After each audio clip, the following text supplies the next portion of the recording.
Hello guys.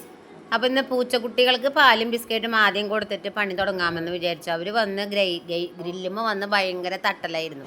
നേരം വൈകി കഴിഞ്ഞാൽ പിന്നെ ജനലിൻ്റെ ഉള്ളിൽ കൂടിയൊക്കെ ചാടിക്കിടക്കും. അപ്പോൾ ഞങ്ങളുടെ ദാദിമ്മയുടെ ബർത്ത്ഡേ ആണെന്ന്. അപ്പോൾ ദാദിമ്മയ്ക്ക് പച്ചക്കറി സദ്യ ഉണ്ടാക്കാമെന്ന് വിചാരിച്ചു. മണിക്കൂട്ടിന് വയ്യാത്ത കാരണം കൊണ്ട് പിന്നെ ബിരിയാണി സംഭവങ്ങളൊന്നും ഉണ്ടാക്കാൻ നിന്നില്ല. പിന്നെ ദാദിമ്മയ്ക്ക് പച്ചക്കറി സദ്യ ഇഷ്ടമാണ്. അപ്പം നമുക്ക് ഇന്ന് പണി വേഗം നടക്കാൻ വേണ്ടി രാവിലത്തെ ഭക്ഷണം ഇഡ്ഡലിയാക്കി. അപ്പോൾ ഇഡ്ഡലിയും സാമ്പാറാകുമ്പോൾ നമുക്ക് കുഴപ്പമില്ലല്ലോ. അപ്പോൾ ആദ്യമേക്ക് കൊടുത്തു. പിന്നെ ഇന്ന് മണിക്കൂട്ടൻ രാവിലെ ഭക്ഷണമൊക്കെ കഴിച്ചു. പിന്നെ നന്നീമ ഹോസ്പിറ്റലിലേക്ക് പോകാൻ യാത്രയായി വന്നിരിക്കുന്നതാണ്. അപ്പോൾ കറികളൊക്കെ അപ്പോഴേക്കും ഞങ്ങൾ ഏകദേശം 10 മണി. അപ്പോഴേക്കും നമ്മുടെ ദാദിമക്കുട്ടി കുളി കഴിഞ്ഞ് സുന്ദരിക്കുട്ടിയായിട്ട് വന്നിരുന്നു. അപ്പോൾ ഒരു റീൽ എടുക്കാൻ വേണ്ടി ചിരിക്കാൻ പറഞ്ഞപ്പോൾ ദാദിമ ചിരിക്കണതാണ്. പിന്നെ നമ്മുടെ പച്ചക്കറി കറികളൊക്കെ നമ്മുടെ പാകമായി. പിന്നെ പായസം വെക്കാമെന്ന് വിചാരിച്ചു. അപ്പോൾ സേമിയ പായസമാണ്. അപ്പോൾ കറികൾക്കൊക്കെ ഒരു ചൊടി കിട്ടണമെങ്കിൽ ഇഞ്ചിത്തൈര് വേണമല്ലോ. അപ്പോൾ നമ്മൾ ഇഞ്ചിത്തൈര് ശരിയാക്കിയതാണ്. അപ്പോഴേക്കും നമ്മുടെ സുട്ടുമോളും ആദിലും വന്നു. ചോക്ലേറ്റ് അങ്ങനെ സുട്ടുമോളും അക്ക വന്നില്ല. അക്ക പിന്നെ വരാമെന്ന് വിചാരിച്ചു. പിന്നെ നമ്മുടെ അക്കാമാർക്കൊന്നും വരാൻ സാധിച്ചിട്ടില്ല. അവർക്ക് എന്തൊക്കെ പ്രശ്നങ്ങളായ കാരണം എത്താൻ സാധിച്ചില്ല. കഴിഞ്ഞ തവണ എല്ലാവരും ഉണ്ടായിരുന്നതാണ്.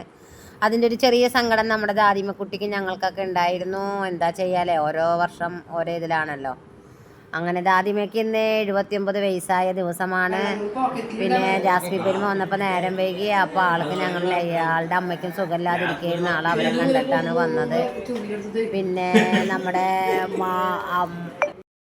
പിന്നെ സുട്ടുമോള് കൊണ്ടുവന്ന കുറച്ചധികം ഫ്രൂട്ട്സൊക്കെ ഉണ്ടായിരുന്നു. മണിക്കുട്ടന് ഈ ഗ്യാസിന് റോബസ്റ്റ് പഴം നല്ലതാന്ന് പറഞ്ഞിട്ട് റോബസ്റ്റ് പഴത്തിൻ്റെ കളിയാണ് കേട്ടോ. അപ്പോൾ പിന്നെ വേറെ ഫ്രൂട്ട്സുകളും ഉണ്ടായിരുന്നു. പിന്നെ നമ്മുടെ മണിക്കുട്ടി ഭയങ്കര ഹാപ്പിയിലാണ്. ഈ ഒച്ചമ്പകളൊക്കെ കേൾക്കുമ്പോൾ ആൾക്കാരെല്ലാവരും അവൻ്റെ ആൻറ്റിമാരും പെരുമാമാരും അവരൊക്കെ പെരുമയൊക്കെ വരുമ്പോൾ അവന് ഭയങ്കര സന്തോഷമാണ്. ഇങ്ങനത്തെ ഫംഗ്ഷനുകളൊക്കെ നടക്കുമ്പോൾ ആൾ ഭയങ്കര ചിരിയും കളിയായിരിക്കും. ഞങ്ങൾക്ക് ഞങ്ങളുടെ മണിക്കുട്ടൻ്റെ സന്തോഷമാണ് ഏറ്റവും വലിയ സന്തോഷം. അപ്പോൾ അങ്ങനെ ഇന്നത്തെ ഒരു ദിവസം ഇങ്ങനെ പോയി. അപ്പോൾ എല്ലാവരും സപ്പോർട്ട് ചെയ്യുക, ലൈക്ക് ചെയ്യുക, കമൻറ്റ് ചെയ്യുക. Okay, Tata, bye bye. അങ്ങനെ ഈവനിങ് ആയപ്പോൾ ഒരു ആൻറ്റി എത്തി. അപ്പം നമ്മുടെ ദാദിയമ്മ ഭയങ്കര ഹാപ്പിയായി.